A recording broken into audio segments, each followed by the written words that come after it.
क्या आपको आर्टिकल्स और सेक्शन या प्रोविजन के बीच में डिफरेंस पता है? चलिए समझते हैं आर्टिकल क्या होता है। देखिए इंडिया में अगर हम देखें तो आर्टिकल बेसिकली एक ब्रॉडर लॉ का पार्ट होता है, यानी कि कॉन्स्टिट्यूशनल प्रोविजन होता है। वहीं अगर हम बात करें सेक्शन की, सेक्शन बेसिकली प्रोविजन होता है लॉ का या फिर किसी भी एक्ट का जो किसी चीज को डिटेल में डिफाइन करता है। आर्टिकल ब्रॉडर लॉ है, जैसे article 21, article 23, article 19, article 14 etcetera. ये ब्रॉडर लॉ है।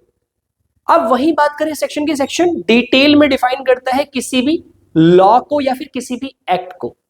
जैसे मैंने आपको एग्जांपल दिया आर्टिकल का, आर्टिकल 21 कैपिटल ए जो कहता है राइट टू एजुकेशन, यानी कि जो एजुकेशन है वो एक फंडामेंटल राइट बना दिया गया आर्टिकल 21 ए के अंदर।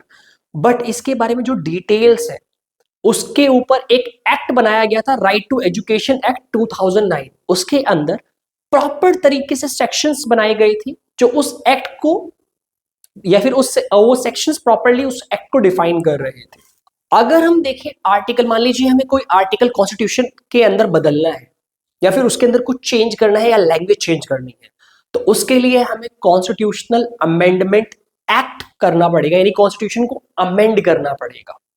और वही अगर हम बात करें किसी भी सेक्शन को चेंज करने की या फिर सेक्शन के अंदर लैंग्वेज को ऑल्टर करने की, उसके लिए बेसिकली एक सिंपल एक्ट पास होता है पार्लियामेंट के अंदर, जिसके थ्रू कोई भी एक्ट अमेंड किया जा सकता है। तो आई होप आपको एक आर्टिकल और एक सेक्शन के बीच में डिफरेंस समझ में आया।